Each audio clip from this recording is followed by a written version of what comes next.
Viva la información objetiva y profesional.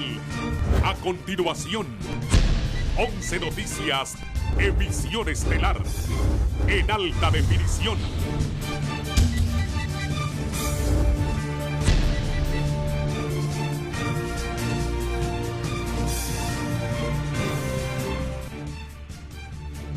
Esta noche, en la emisión estelar de 11 Noticias, capturan a hombre que mató a machetazos a 2 mujeres y 2 niñas, y una descarnada confesión admite que cometió el cuádruple crimen por venganza. Por venganza, porque ella fue la que promotora de toda la muerte de mi padre. Mi padre no la había, bueno, yo no le había hecho nada a ella y ella me andaba siguiendo para matarme a mí.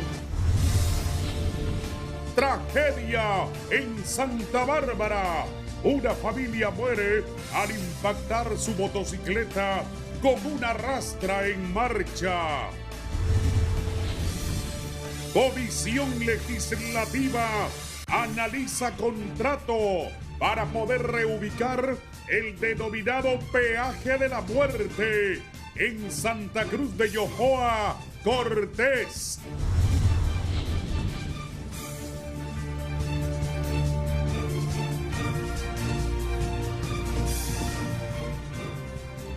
Buenas noches, Honduras. Gracias por estar con nosotros en 11 Noticias, emisión estelar, martes 26 de abril. Y por supuesto, venimos cargados de información nacional e internacional. Jonathan Girón, buenas noches. Buenas noches, Andrea, a usted y a todos los televidentes de las pantallas de Canal 11 y a los quienes nos acompañan también a través de las diferentes plataformas y por supuesto las frecuencias de Radio Visión Honduras. Antes de dar inicio a las informaciones, les presentamos nuestro segundo bloque de titulares.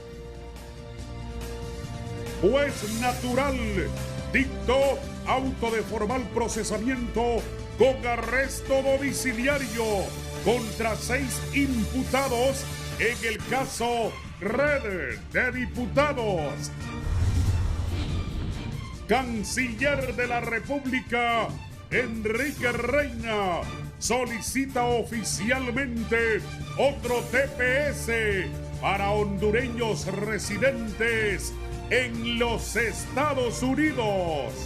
Esto y más a continuación en 11 Noticias, emisión estelar.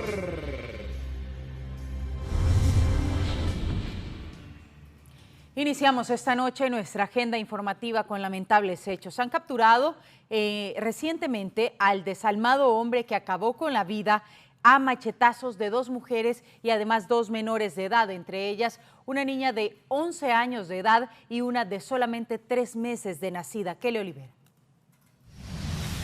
Tras un fuerte operativo, la Policía Nacional logró la captura en menos de 12 horas del supuesto hechor de la masacre de 4 féminas, entre ellas una niña de 11 años y una bebé de 3 meses de nacida. El supuesto asesino fue identificado como Enrique Aníbal Hernández Núñez, alias El Chaparro o El Carpintero, quien sería la expareja sentimental de doña Reina Matute, padre de la joven de 36 años y abuelo de ambas menores. Esta persona ha sido ya requerida por la autoridad policial. Él es autor de un femicidio el día de ayer donde enlutó a toda la sociedad hondureña, un hecho lamentable donde perdió la vida 4 seres humanos entre los rangos de edad de 51 años y una menor de 3 meses. Eso es bastante lamentable. La policía en una reacción inmediata desplazó un buen contingente para poder capturar a esta persona. Ante este lamentable hecho, criminólogos son del criterio que el consumo de drogas es un desencadenante de este tipo de masacres que terminan con la vida de familias enteras. Asimismo, piden el fortalecimiento de los cuerpos de investigación para lograr la captura de los asesinos y sean judicializados. Un feminicidio hecho por unas personas que había una vinculación importante y según la información, este individuo también era consumidor de droga. El tipo, un psicópata prácticamente, porque no dirimir lo positivo y lo negativo, lo bueno y lo malo, no mirar las consecuencias. En lo que va del año se registran más de 50 víctimas en asesinatos múltiples o masacres a nivel nacional. Para 11 Noticias, Kelly Olivera. Y una vez fue capturado, este hombre confesó ante las autoridades que asesinó de forma tan sangrienta a 4 miembros de su familia por venganza. Mario Cano nos amplía. Enrique Aníbal Hernández Núñez, de 42 años de edad, fue capturado como principal sospechoso de asesinar con machete a 4 mujeres. Sin embargo, en las últimas horas confesó haber cometido el horrendo crimen en venganza porque una de las víctimas, la señora Reina María Matute, asesinó a su padre. Yo fui por venganza, porque ella fue la que promotora de toda la muerte de mi padre. Mi padre no la había, bueno, yo no le había hecho nada a ella y él me andaba siguiendo para matarme a mí. ¿Por qué? Si tenían problemas con él, ¿por qué no le dijeron tengo problemas contigo y vamos a agarrarlo o arreglemos de una manera, no de la manera injusticia que la hicieron con él? El desalmado hombre argumentó que no planificó la muerte de las menores de 11 años y 2 meses de edad. La muerte de los menores yo no la planeé ni nada, fue un caso de venganza. Yo no quería nada con los niños. ¿Por qué no le perdonaste la vida a este angelito y también a la menor de 11 años? Yo nunca me fijé en eso, seguí pensando en mi papá, en la muerte de mi papá, como lo habían torturado, y yo seguí en mi mente, y ese es mi error. Discúlpenme por los niños, porque ellos no tuvieron la culpa. Concluyó manifestando que se arrepiente de haber dado muerte a las niñas, pero no a la señora Reina Matute y Luis Esperanza Juárez. Por las niñas sí, porque son angelitos de Dios, pero por los demás no, por las mayores no. Una quinta mujer que sobrevivió al ataque se recupera en un centro hospitalario de San Pedro Sula. Para 11 Noticias les informó Mario Cano. Y preste atención a la siguiente información. Con esta masacre ocurrida en la zona de Olanchito Lloro, en la que 2 mujeres y 2 niñas perdieron la vida, y otro femicidio que ocurrió también en las últimas horas en La Ceiba, se eleva a 110 la cifra de femicidios o asesinato violento de mujeres en lo que va de este año 2022. Poco falta para 4 meses de este año. El asesinato de mujeres en el país continúa inclemente. Tan solo durante las últimas horas, 5 de ellas han perdido la vida, siendo 4 en una masacre en Olanchito Lloro, lo que refleja, según organizaciones que defienden sus derechos, que a la fecha unas 110 muertes se han registrado de forma violenta en lo que va del año. El mes de marzo ya eran 83 mujeres, ¿verdad? Pero más allá de cifras, ¿verdad? Siempre lo estamos recalcando, hay dolor, hay luto, hay niños y niñas huérfanos, o sea, un país completamente en luto permanentemente, y sin embargo no tenemos ninguna respuesta hasta el momento. Las ciudades donde se registra una alta ola de violencia contra la mujer es San Pedro Sula, donde solo durante el fin de semana hubo 2 asesinatos sin que se diera captura alguna. Todo esto también iba a degenerar en una situación de crisis de mayor violencia en el país, y en este caso los feminicidios pues siguen manteniéndose altos índices y demandamos respuestas concretas. Según organizaciones de mujeres, los principales hechores son parejas y novios de las infortunadas, pero según los analistas es por la pronta respuesta que reciben las afectadas cuando interponen denuncias ante las autoridades. Que la criminalidad es creciente y la población se encuentra alarmada, preocupada, y esto como tal nos llama a que el gobierno tiene que replantear su política de seguridad a nivel de todos los estratos. Para 11 Noticias, Herlin Díaz. Y en otro trágico hecho suscitado en esta mañana, una familia conformada por 3 personas, padre, madre e hija, perdieron la vida al impactar su motocicleta con una rastra en marcha que transitaba por Santa Bárbara, aparentemente por problemas mecánicos en la unidad en la que se transportaban. Nuestro compañero Sergio Hernández nos tiene todos los detalles. 3 miembros de una familia perdieron la vida este día cuando iban con rumbo a dejar a su pequeña hija a un centro escolar. Según la información brindada por algunos testigos, al parecer al conductor de la motocicleta, quien venía en una pendiente, se le soplaron los frenos y con la mala suerte que precisamente en ese momento cruzaba una rastra y fueron a impactar fuertemente, perdiendo la vida instantáneamente. Según el conductor de la rastra, se detuvo porque miró por el retrovisor que quedaban unos cuerpos tendidos y eso provocó que detuviera dicha rastra. Como siempre se dice, ¿verdad? Uno se levanta con el deseo de trabajar para llevar el sustento a casa, pero lamentablemente hoy me tocó. Yo venía, gracias a Dios, bien consciente, ¿verdad? Pasando acá por los semáforos del hospital de Santa Bárbara, que voy con rumbo a Tegucigalpa, vengo de Guatemala. Y pues la verdad es de que yo pasé normal, despacio, es una zona urbana, pero cuando escuché un ruido, hasta ahorita me estoy dando cuenta que lo que yo escuché fue que la moto pasó debajo de la rastra, ¿verdad? Pero donde vi los cuerpos tirados ahí, pues me detuve, ¿verdad? Porque gracias a Dios tengo muchos años de manejar y trabajar lo que es Guatemala, Centroamérica, entonces como persona responsable me paré a ver qué pasaba. 2 de los cuerpos de los 3 que se conducían en dicha motocicleta quedaron tendidos en el pavimento. La tercera víctima, quien era la mamá de la niña, fue trasladada al centro hospitalario muriendo minutos después. Los nombres de los fallecidos en vida correspondían al nombre de Héctor Samuel Fuentes, Daniela Elizabeth Fuentes y Lurben Jovina Enamorado. Medicina forense se presentó al lugar para levantar los cuerpos sin vida y fueron dejados en la morgue del hospital para que fueran reclamados por sus familiares. Para 11 Noticias, Sergio Hernández. Y una comisión especial del Poder Legislativo está estudiando la posibilidad de reubicar esta caseta de peaje en Santa Cruz de Yojoa, o el peaje de la muerte, como se le ha denominado. Una comisión de diputados recibió este día en el Congreso Nacional el contrato de la concesión de Covi Honduras, que ubicó una caseta del peaje en Santa Cruz de Yojoa, donde se han ocasionado múltiples accidentes por estar en un lugar donde, según algunos conocedores, no debería de estar. Mediante este trabajo se podría determinar la reubicación de la misma. Esta moción va orientada en 2 sentidos. Número 1, a verificar en el contrato de concesionamiento cuál es la ubicación que había sido asignada, y número 2, a verificar en el propio lugar donde se encuentra construida la caseta si es el mismo lugar establecido.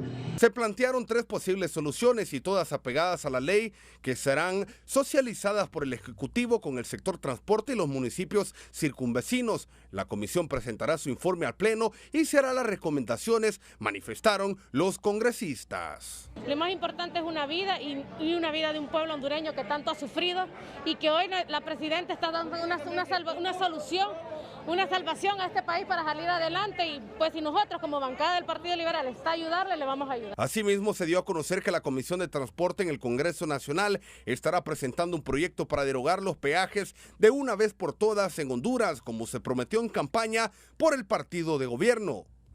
Que las casetas están en Caracol, no en Yojoa.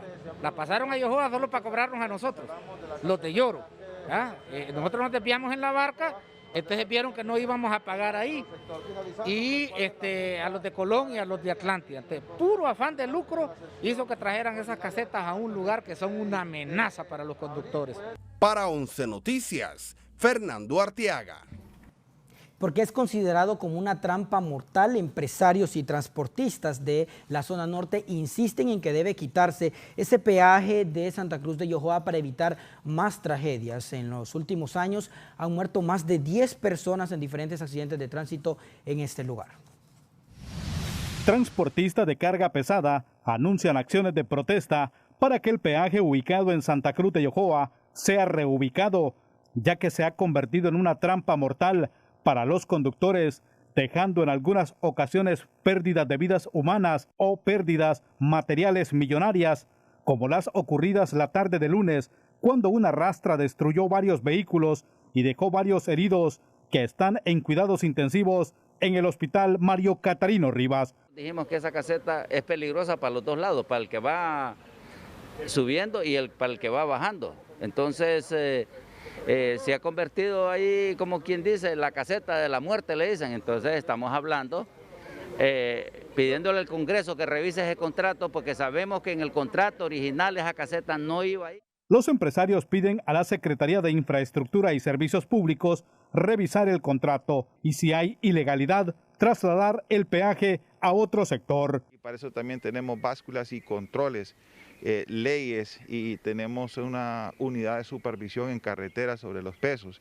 Pero creo que uno de los problemas más grandes que hay es la falta de atención. En este caso fue un abuso, porque en los países donde se acostumbra a este tipo de obras, el Estado deja una vía alternativa para el que no quiere pagar. Aquí no tiene usted vía alternativa. Pero desde el Congreso Nacional también ya se han realizado las gestiones por parte del diputado liberal Mauricio Villeda al presentar una moción desde el 30 de marzo para que el peaje sea ubicado en el sector Caracol en Potrerillos Cortés desde su implementación. En su caso, por no haber ubicado la caseta de peaje Caracol en el lugar establecido en el contrato de concesión. Quiero aclarar que el concesionario tiene la obligación contractual de mantener registro de censo de tráfico vehicular. Para 11 Noticias, Gerlín Díaz. Vamos ahora hasta el Congreso Nacional porque en su primer debate hay dictamen favorable para la derogación de la Ley de Empleo por Hora. Fernando Arteaga, adelante, buenas noches. Buenas noches, Andrea. Buenas noches también a los televidentes de 11 Noticias Estelar. Esta noche aquí en la Cámara Legislativa ya se ha iniciado la discusión de la derogación de esta Ley de Empleo por Hora. Por supuesto, un dictamen favorable, el que se ha emitido por esta comisión especial que se ha nombrado, y el presidente del Congreso Nacional, luego que se aprobara ya en su primer debate esta derogación, ha brindado también sus declaraciones, se ha referido ante este tema. Escuchemos.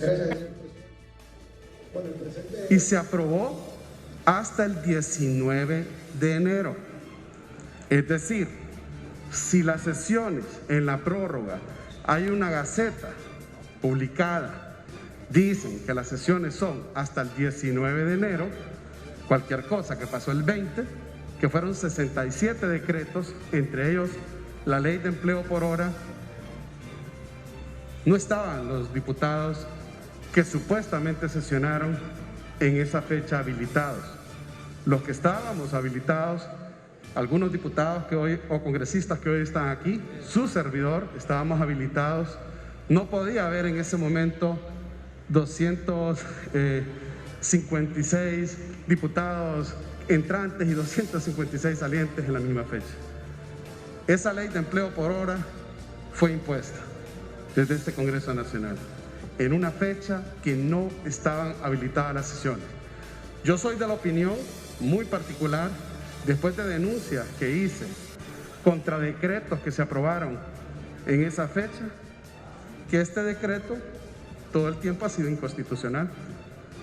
Por eso que les acabo de mencionar. Bien, y se ha suspendido la discusión de los siguientes debates sobre este tema de la Ley de Empleo por Hora, que por supuesto ha generado bastantes expectativas. Entre otros temas, se han presentado aquí varias mociones, tanto como proyectos de decretos, y con esto se está concluyendo la sesión ya en algunos minutos aquí en el Congreso Nacional en cuanto a presentación de proyectos de los diferentes diputados en temas de interés de país. Con esto vamos a retornar, Andrea, con ustedes hasta el estudio principal de 11 Noticias Estelar. Gracias, Fernando Arteaga, por este informe desde el Congreso Nacional. Vamos a ver también qué reacciones genera, sobre todo por parte de los empresarios, de representantes de call centers también en el país, a quienes les afectaría directamente esta decisión. Y vamos a ver también en términos de desempleo qué pasa con los empleos y si se tiene también una opción B para en caso de que algunas personas sean despedidas de sus puestos. Vamos a analizarlo más a profundidad en próximas emisiones de 11 Noticias. De momento vamos a una pausa comercial.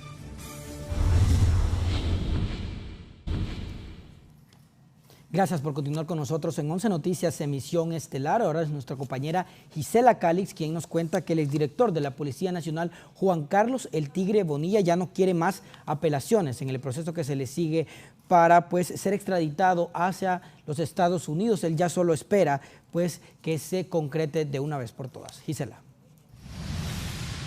Fue el propio exdirector de la Policía Nacional, Juan Carlos Tigre Bonilla Valladares, quien solicitó a sus abogados que ya no interpongan más recursos legales ante la Corte Suprema de Justicia que impidan su extradición hacia Estados Unidos, donde debe enfrentar cargos de narcotráfico ante la Corte del Distrito Sur de Nueva York. El ex titular de la Defensa Nacional del Poder Judicial afirmó que el ex alto jerarca policial solo está a la espera de la fecha que la Agencia Antidroga de Estados Unidos, DEA, decida en su traslado mediante la coordinación de la Secretaría de Defensa, Cancillería y la Policía Nacional. En un momento, él pensó en interponer el recurso de amparo contra la decisión de la Corte de Apelaciones, pero al final, pues, él decidió no hacerlo. Profesionales del derecho dicen que ante el escenario vivido por el expresidente Juan Orlando Hernández, a quien le fueron negadas estas solicitudes, Bonilla ya tenía claro que lo mismo ocurriría con él y que su condena podría ser considerable o de varias cadenas perpetuas y que su testimonio al someterse como colaborador eficaz ya no sería de mucho beneficio. Al principio, cuando se giró la orden de extradición para el Tigre Bonilla fue que lo engañaron, porque a él supuestamente le dijeron que nunca iba a ser extraditado. Y entonces él se aferró a la no extradición y se mantuvo en Honduras. Bonilla Valladares fue capturado el pasado 9 de marzo en la comunidad de Zambrano. Un mes después, el juez natural autorizó su extradición a Estados Unidos y permanece recluido en el primer batallón de infantería. Tras la decisión, su defensa hizo uso del recurso de amparo ante la Corte de Apelaciones, que lo denegó, y el Tribunal de Alzada ratificó la decisión del juez de primera instancia. Gisela Calix, 11 Noticias. Y la defensa legal del expresidente Juan Orlando Hernández denuncia una posible campaña de desinformación por parte del exagente de la DEA, Mike Vigil, y señala que la misma es financiada por la oposición política, y también mencionan al periodista internacional Jeff Ernst. La defensa legal del exgobernante Juan Orlando Hernández denunció una campaña de desinformación por parte del exagente de la DEA, Mike Vigil, y el periodista Jeff Ernst, a 5 días de tomar el control del caso que enfrenta el exmandatario ante la Corte del Distrito Sur de Nueva York. De acuerdo al escrito, la defensa legal asegura que tras comunicarse con la Administración para el Control de Drogas, DEA, por sus siglas en inglés, la agencia les dijo que Vigil no tiene autoridad como exagente de hablar en nombre de ellos. La DEA nos informó que cualquier declaración que el señor Mike Vigil haga a la prensa lo hace a título personal y no de la DEA. Las informaciones están destinadas para entretener, desinformar y hacer show mediático y carecen de cualquier importancia legal, sentencia el primer punto del documento. En segunda instancia manifiestan que reportaron a la DEA y al Departamento de Justicia las actuaciones del exagente. Finalmente apuntan que Vigil estaría motivado a emitir declaraciones por fines ocultos y financiados por la oposición política de Hernández Alvarado. Cabe mencionar que acerca del comunicador Ernst no se pronunciaron más y solamente lo mencionaron al principio del texto. Este es un informe para 11 Noticias. Y el exagente de la DEA, Mike Vigil, calificó como una estrategia legal estas acusaciones por parte de los abogados del expresidente Juan Orlando Hernández. Como un acto desesperado, una calumnia a la información y una medida para mentir al pueblo hondureño, calificó al ex agente de la Administración de Control de Drogas DEA, Mike Vigil, sobre los señalamientos de desinformación del equipo legal del expresidente Juan Orlando Hernández. Aseveró que él, junto al periodista Jeff Ernst, siempre han contado la verdad. Lo que ha dicho es verdadero, 100%. Entonces, lo que están tratando de hacer es engañar al pueblo diciendo que pues están pasando desinformación. Mira, yo tengo años haciendo esto y jamás ha sido acusado de pasar desinformación. Asimismo, destacó que las acusaciones son improcedentes y sin ningún motivo, porque él no tiene ningún fin oculto ni financiero, mucho menos un interés político con la oposición del país. Por lo tanto, aseguró que cada criterio emitido es porque existe una evidencia. Bueno, esa es otra mentira, porque yo ni conozco a los políticos que están opuestos de Juan Orlando Hernández. Yo no conozco la oposición de Juan Orlando Hernández, solo que esa es otra mentira. Vigil argumentó que sería una falta de respeto emitir comentarios que no tengan ningún sustento jurídico contra el acusado, pero que es una estrategia para empañar su nombre sobre el proceso de Hernández. Un acto de desesperación de parte de ellos y están tratando de engañar al pueblo hondureño, pero el pueblo hondureño tiene la inteligencia para ver esto así como es un desengaño, es un engaño. Para 11 Noticias, Odalia Urbina. Por su parte, el comisionado de policía en condición de retiro, Henry Osorto Canales, asegura que el 70% de los diputados del Congreso Nacional tiene vínculos con el narcotráfico y el crimen organizado. René Amaya. Para el excomisionado de la Policía Nacional Henry Osorto Canales, entre el 60 y 70% de los actuales diputados al Congreso Nacional son parte del narcotráfico y del crimen organizado en Honduras, porque sus campañas fueron pagadas por estas organizaciones criminales. Todas estas personas que aspiran a cargos de elección popular y que salen electos como diputados, pues son patrocinados por capos de la droga, lavadores de activos, y estos son los representantes. Y el actual Congreso, creo que, sin exagerar, anda en un 60-70% de diputados que forman parte del crimen organizado en Honduras. Pero las reacciones de los parlamentarios no se hicieron esperar y piden al comisionado en retiro que presente la denuncia con las respectivas pruebas ante el Ministerio Público para que investiguen quiénes son esos parlamentarios y enviarlos en vuelos gratis a los Estados Unidos. Pero yo creo que si ese es el concepto que tienen los diputados, y él es un hombre honesto, pues que vaya a la fiscalía, porque cuando usted tiene y sabe que alguien es ladrón y usted no lo denuncia, se vuelve cómplice. Entonces yo le pido a él que vaya a la fiscalía, que presente los nombres y que inmediatamente se abra una investigación y se capturen. Y que si están incluidos en narcotráfico, pues ahí están los aviones que de gratis lo vienen a traer aquí a uno, ¿verdad? De acuerdo al denunciante, hay evidencias que prueban que este tipo de relaciones entre los diputados y los narcotraficantes, el crimen organizado en Honduras, alegan que esto no es de ahora, sino data de varios años. Prueba de ellos son los nuevos extraditados que ya están en manos del Poder Judicial y la lista que tiene el Congreso Nacional de la República. Él como autoridad lo que tiene que hacer es, efectivamente, como lo he dicho, dar las evidencias de las pruebas. El comisionado Henry Osorto Canales ha sido comisionado de la policía y tendrá sus razones al respecto. René Amaya, 11 Noticias.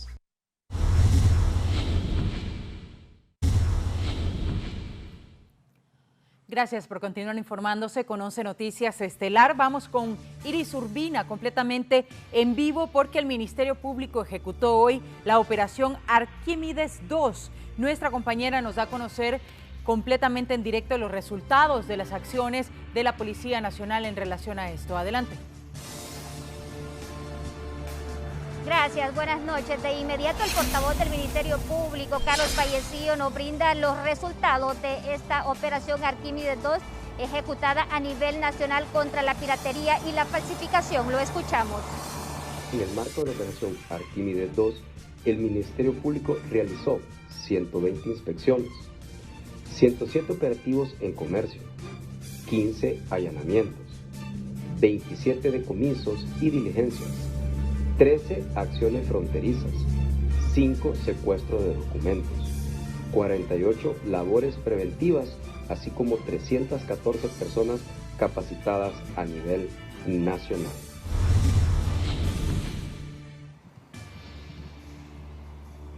Esta operación se ejecutó en el marco del Día de la Propiedad Intelectual que se celebra precisamente hoy, 26 de abril. Con esta información retorno con ustedes. Buenas noches. Buenas noches, Iris Urbina. Gracias por este informe desde la zona norte del país en relación a Arquímedes 2, estas acciones del Ministerio Público en relación a la piratería y derechos de autor. Y un juez natural dictó auto de formal procesamiento con arresto domiciliario para 6 imputados en el caso Red de Diputados. Elisa Reyes nos amplía.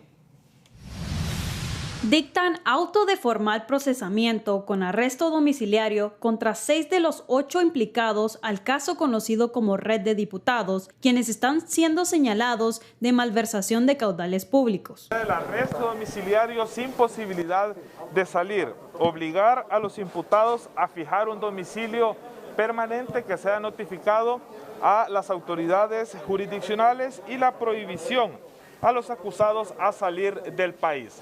Fue a través del Ministerio Público y la ya extinta Misión de Apoyo contra la Corrupción y la Impunidad en Honduras que llegaron, bajo investigaciones, a determinar que los señalados habrían desviado fondos públicos que estaban destinados para diversos proyectos sociales. Lo que pudimos establecer es el círculo que se produjo, el que se utilizó a una ONG, una organización no gubernamental, que sirvió de instrumento para drenar fondos públicos que se sustrajeron del Congreso Nacional y luego estos dineros la ONG se los retornaba a los diputados, quienes hicieron uso de estos fondos para gastos personales. Los imputados son el diputado del Parlamento Centroamericano, Augusto Cruz Asensio, como también Héctor Padilla, Audelia Rodríguez, Denis Sánchez y Eliezer Juárez. La defensa legal como siguiente movimiento del proceso para los encausados sentará bases de prejudicialidad para presentar un recurso de apelación.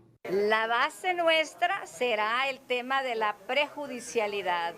Hay sendos recursos de constitucionalidad a favor de la prejudicialidad.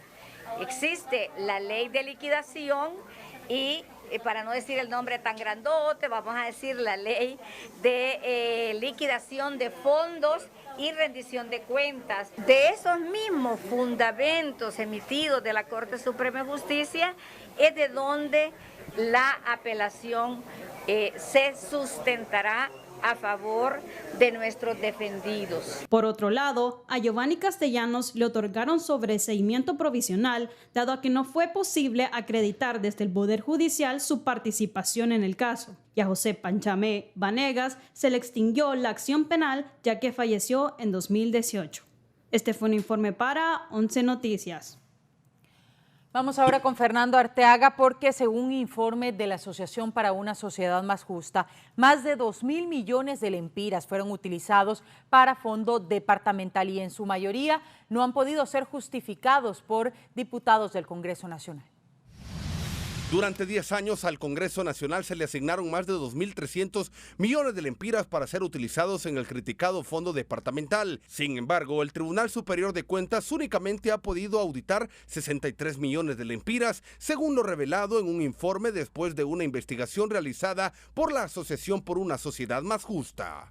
Y que estos han sido destinados a supuestamente proyectos sociales, pero proyectos sociales que no han sido ejecutados y no han sido liquidados de una manera idónea y que a la postre pues el Tribunal Superior de Cuentas también es contradictorio. Diputados consideran que estos fondos han sido un desastre a lo largo de los años y son conscientes de lo mismo, por lo que aseguran que en la actual administración derogarán dicho decreto. Recordemos que el fondo departamental es una práctica que pues Partido Nacional recoge y pues nosotros justamente hoy estamos pidiendo a través del decreto 116-2019 la derogación del mismo. Esperamos que todos los diputados y diputadas del Congreso Nacional aprueben la derogación porque lo consideramos además un pacto de impunidad.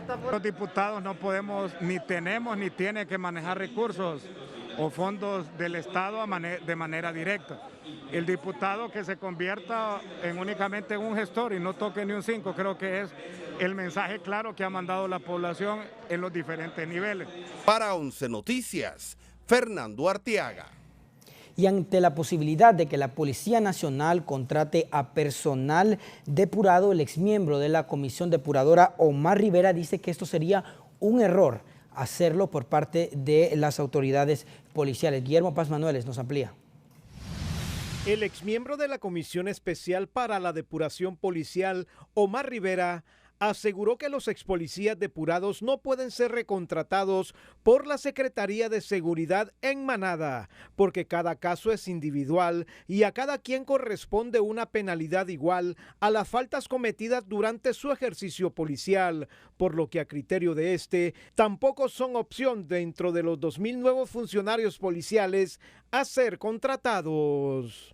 hay disposiciones claramente contenidas en la ley orgánica de la policía y la ley de la carrera policial que impiden que en un grupo así indiscriminado regresen a la institución. Por su parte, los representantes legales de los expolicías depurados que este día protestaron en Casa de Gobierno aducen que el reintegro de sus representados debe de ser de forma inmediata, porque el procedimiento que se utilizó para separarlos de sus funciones fue antojadizo, fraudulento y violentó la ley de la carrera policial y los derechos humanos de hombres y mujeres que por largos años estuvieron al servicio de la protección de la población. Muchos de ellos obedecieron su salida a que no estaban de acuerdo con las irregularidades que estaban viendo de parte de la cúpula policial, siguiendo instrucciones del Ejecutivo. Pero aquí la mayoría de nosotros lo fuimos injustamente.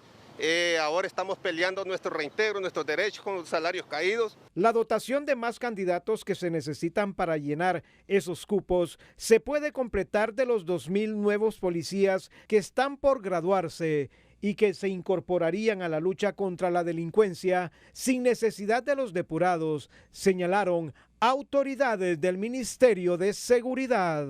Después de un proceso de formación, este personal ya este año va a estar a disposición de las diferentes direcciones para hacer labores preventivas, pero recordemos también que en las instalaciones del ITP estamos ya en pleno desarrollo de procesos formativos, así como en la Academia Nacional de Policía. Guillermo Paz Manueles, 11 Noticias.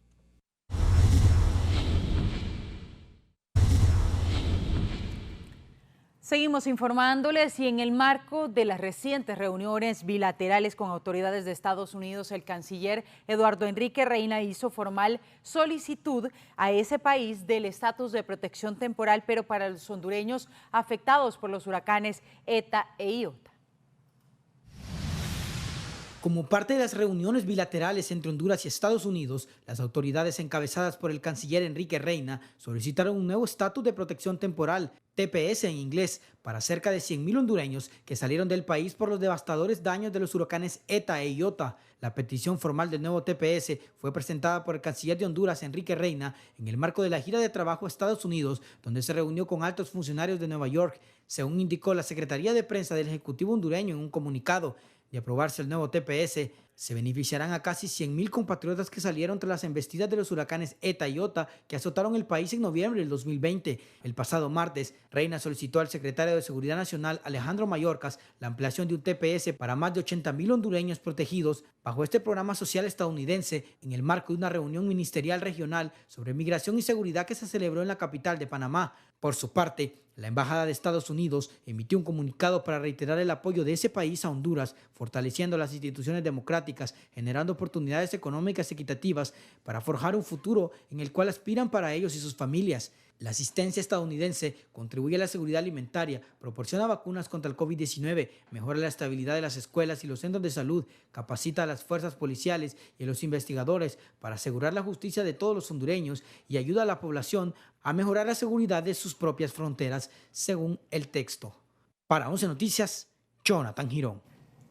Y nuestro compañero Herlin Díaz nos informa que los pobladores que fueron afectados por las tormentas tropicales ETA e Iota en la zona norte del país, pues tienen temor por la inminente llegada del verano. Pobladores de las zonas que fueron devastadas por los huracanes ETA e Iota están con temor ante la llegada de la temporada lluviosa, porque algunas comunidades como La Bolsa en el sector Chamelecón de San Pedro Sula, algunos boquetes están abiertos y solo basta que caiga agua lluvia 1 o 2 días para que se vuelvan a inundar. Aguas que se acumulan aquí cuando medio llueve, no digamos que llueva unas 2 semanas, ya nosotros llega el agua hasta allá adentro, ¿eh? Si llueve en un mes, 15 días. Hay unos que ya no volvieron, pero sí, la mayoría han regresado,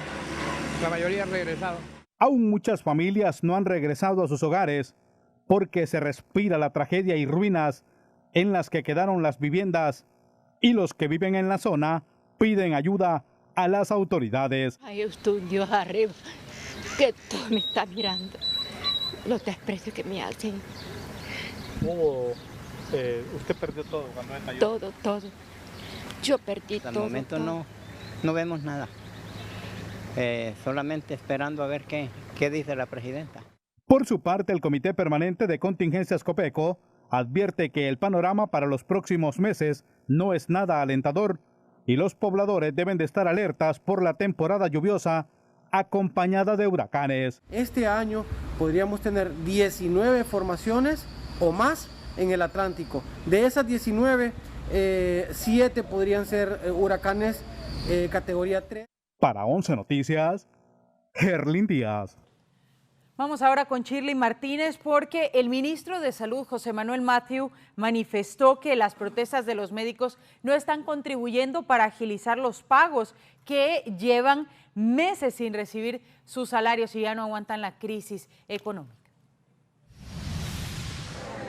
El ministro de Salud, José Manuel Mathew, en su visita a la región norte, fue recibido en medio de reclamos y pancartas por parte del personal de la salud, exigiendo el pago de sus salarios atrasados. Sin embargo, en respuesta, el funcionario señaló que estas acciones no harán más rápido esta acreditación y que lamentablemente algunas gestiones se han atrasado porque se detectan irregularidades. Pueden estar tantos días y no van a hacer que se resuelva más rápido porque las identidades que están puestas son viejas y tienen que meter las identidades nuevas. Es simplemente de verdad estar dañando a la población. Nosotros estamos trabajando lo más que se puede, se trabajó en Semana Santa, pero nunca había sucedido en ningún gobierno que usted tuviera que hacer 8.000 acuerdos de un solo. El funcionario agregó que las asambleas o protestas en salud al final solo perjudican al pueblo y que están en proceso de resolver estas demandas. Por su parte, el gremio médico manifestó que las autoridades han tenido tiempo suficiente para resolver estos conflictos y que solo buscan amonestarlos o que renuncien. Como no hay acercamiento de nuestros representantes a nivel de Tegucigalpa, la Secretaría de Salud tiene que solventar sin ese tipo de representación. Por tal motivo, en aras de la buena fe que nosotros tenemos hacia la Secretaría de Salud, pues tiene que agilizar los procedimientos para que podamos tener nuestros acuerdos y nuestros pagos.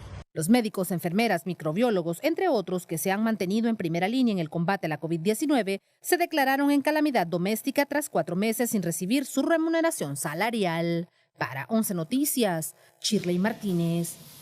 Los médicos, enfermeras y microbiólogos realizaron una protesta frente a Casa Presidencial para exigir a la presidenta Xiomara Castro una intervención en la Secretaría de Salud al no contar con acuerdos de permanencia y el pago de salarios atrasados que les adeudan a los galenos que trabajaron desde el inicio de la pandemia del COVID-19. Afirmó que las medidas de presión continuarán al no tener una respuesta positiva por parte del gobierno.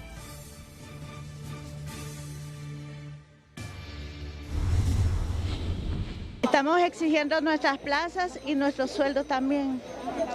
Ya tenemos 3 meses, unos sin pago y otros más, 4 meses.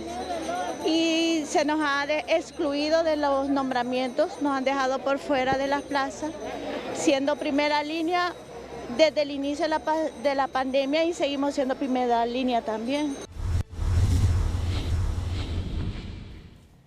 Gracias por continuar con nosotros en 11 Noticias, emisión estelar. Ahora a continuación, nuestro compañero Víctor Valladares nos cuenta que el gobierno le apostará a recuperar financieramente al Banco Nacional de Desarrollo Agrícola, conocido como Banadesa. Con una inyección inicial cercana a los 1.000 millones de lempiras, el gobierno le apuesta a recuperar la operatividad del Banco Nacional de Desarrollo Agrícola y que vuelva a ser la principal fuente de financiamiento para el sector productivo nacional. Dirigidos exclusivamente a la cosecha de primera de granos básicos y postrera. Y urge colocar esos recursos. Y en ese sentido, la nueva política pública de Estado tendrá que tener normas del juego para el crédito agrícola público del Estado. De lo contrario, no va a salir adelante Banadesa. Según estimaciones del sector productivo, son más de 23.000 productores y unas 3.500 organizaciones campesinas que en este momento no pueden acceder a créditos para poder iniciar sus siembras. El 70% de la cartera del sector productivo que está en Banadesa está en las centrales de riesgo. Por tal razón, si no lo sacamos de ese escenario y lo colocamos en un escenario que sea bancable, será sinceramente imposible que pueda accesar a estos fondos frescos. Las reuniones orientadas a recuperar al Banco Estatal se han formalizado en las últimas horas en Casa de Gobierno, con la participación del asesor presidencial y expresidente de la República, Manuel Zelaya Rosales, aseguran los productores. Y él nos pidió de que hiciéramos un nuevo decreto para habilitar la gente que está en Muere en Banadesa, que ya abandonó las deudas. La propuesta para recuperar Banadesa será presentada esta misma semana en Consejo de Ministros, según lo acordado. Para 11 Noticias, Víctor Valladares. Guillermo Paz Manueles nos cuenta que con la entrada en vigencia del decreto que pues ya le quitó la vida a las zonas especiales de empleo y desarrollo, se espera demandas millonarias en contra del Estado de Honduras, según profesionales del derecho. Abogados especialistas son del criterio que el Estado hondureño corre el riesgo de afrontar millonarias demandas por parte de los inversionistas de las zonas especiales de empleo y desarrollo, sedes, ya que al ser derogadas, sus capitales están en peligro, lo que representa millonarias pérdidas en dólares, sin ninguna garantía a su favor. Claro que sí, hay un alto riesgo por las demandas a las cuales puede ser el objeto del Estado de Honduras, al violentar con las empresas que ya operaban bajo este régimen de la sede en el Estado de Honduras. Y esperamos que eso no suceda y el Estado tendrá que ser hábil. Por su parte, Fernando García, coordinador del Frente en contra de las sedes, sostiene que los inversionistas que apostaron sus capitales en las zonas de empleo y desarrollo, a pesar de advertencias que dichos proyectos eran ilegales y violentaban la soberanía nacional, lo hicieron bajo su propio riesgo. Ningún juez, ningún tribunal, ningún árbitro va a querer aceptar una demanda o dictar una sentencia a favor de empresas particulares en contra de la soberanía de los estados. Yo creo que el gobierno hizo lo correcto y que tendrá que defenderse en función de priorizar los intereses de la nación frente a los intereses de inversionistas que probablemente no recibieron ni recibirán ningún daño. Guillermo Paz Manueles, 11 Noticias. Y atención, porque los transportistas de carga pesada han anunciado o han amenazado con paralizarse nuevamente, esto ante la falta de acuerdo con las autoridades de gobierno. Dirigentes del transporte de carga pesada advierten se realizaría la suspensión de la prestación del servicio a nivel nacional, al no contar con resoluciones del Instituto Hondureño del Transporte Terrestre, con respecto a las peticiones de sostenibilidad del sector, por lo que alertan a sus agremiados a ejecutar un paro en los próximos días. Hemos hecho bastante espera, tenemos más o menos unas 10 reuniones ya con el Instituto de Transporte y como ustedes se darán cuenta no firmamos el acuerdo anteriormente porque realmente no llenaban las expectativas que nosotros teníamos y aparte teníamos que consensuarlo con nuestros compañeros. Realmente el llamado está hecho para que la presidenta Xiomara apruebe las peticiones que ya se hicieron por medio del instituto. De lo contrario, creo que el transporte de carga va a suspender el servicio totalmente a nivel nacional. Sin embargo, el comisionado del Instituto Hondureño de Transporte Terrestre, Rafael Barahona, afirmó que no existe razón para ejecutar medidas de presión, porque el acuerdo sería firmado el jueves 28 de abril por la Presidenta de la República, el cual constata cada una de las peticiones interpuestas en la mesa de diálogo por el sector de carga pesada. Que no es necesario que hagan eso en virtud que ya se les manifestó que el día jueves se va a revisar el documento que se va a suscribir con ellos y ellos van a ser convocados antes de que esta semana termine para suscribir dicho acuerdo. Nos parece que es innecesario el atraso que ha habido también en partes porque ellos lo tuvieron más de una semana el documento en revisión con sus propias bases, ¿verdad? Lo discutieron y recién que nosotros lo recibimos pues también le estamos dando el curso respectivo. Entre las peticiones figuran la aplicación de la tarifa en peajes, el costo variable de los combustibles, el reglamento de pesos y dimensiones y la normalización de permisos. Para 11 Noticias, Odalia Urbina. Y durante varias horas la calle de acceso al departamento de Olancho y la colonia Cerro Grande fueron tomados por conductores de buses y taxis debido a que la calle principal a la altura de la etapa 8 desde hace meses se encuentra en mal estado, lo que pone en peligro la vida de personas y daña sus automóviles. Horas más tarde, autoridades de la alcaldía capitalina trasladaron al sitio una retroexcavadora para comenzar a trabajar en el lugar y después dar solución definitiva al reclamo de esa comunidad. Aguantamos este tramo, decir, hoy tenemos una falla geológica aquí por la zona 8, zona 4, el cual cuando cae una tormenta aquí, los tráficos son de 1 hasta 3 horas para salir de esta carretera. Entonces, este fue el motivo de hacer este paro el día de hoy, para llamar a las autoridades y gracias a las autoridades pues atendieron al llamado que nosotros hicimos. Por instrucciones del señor Jorge Aldana, nuestro señor alcalde, pues las instrucciones fueron de traer lo que era una patrol para poder dar el raspado. Eso es una solución inmediata, a corto plazo. También nosotros estamos haciendo ya el tema del perfilamiento del proyecto y el día de mañana estaremos en conjunto con Obras Civiles y el área de infraestructura, el área de control y seguimiento, para ver ya lo que es ya planificar un diseño y en sí una solución a nivel macro, no una solución que sea de temporal. Trabajadores de la Empresa Nacional de Energía Eléctrica por segundo día consecutivo realizaron jornadas de protesta para exigir el pago de sus salarios, el inicio de un plan para recuperar la empresa y la expulsión definitiva del Sindicato de Trabajadores de Orlando Mejía, quien ha estado al frente de esta organización sindical durante los últimos 20 años.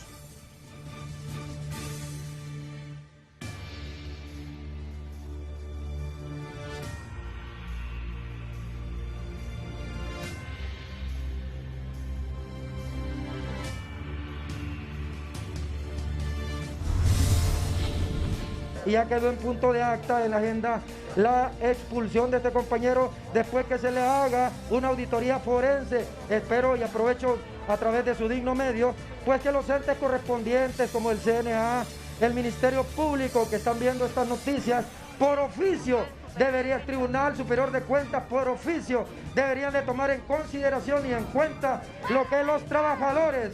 Nosotros, en este caso como trabajadores, ya estamos en una calamidad doméstica. 3 meses que no se nos paga y aún así estamos trabajando y yéndonos a pie, trabajando duro para que la empresa siga, y hay muchos grupos que están interesados en que esta empresa ya no siga, y hoy estamos aquí como empleados, ¿verdad?, esperando que el señor gerente, apoyando al señor gerente para que rescatemos juntos esta empresa. Bien, y así llegamos al final de 11 Noticias, emisión estelar, agradeciendo como siempre que nos haya acompañado hasta el final de esta emisión informativa. Así es, Andrea, no nos cambie, ya se viene Marlon Mejía, el gallo de los deportes, con lo más relevante de los deportes, tanto a nivel nacional como internacional. Este día una jornada apasionante de UEFA Champions League, el partido del Real Madrid contra el Manchester City. Todos los detalles a continuación. Así es, quédese con el gallo de los deportes. Buenas noches.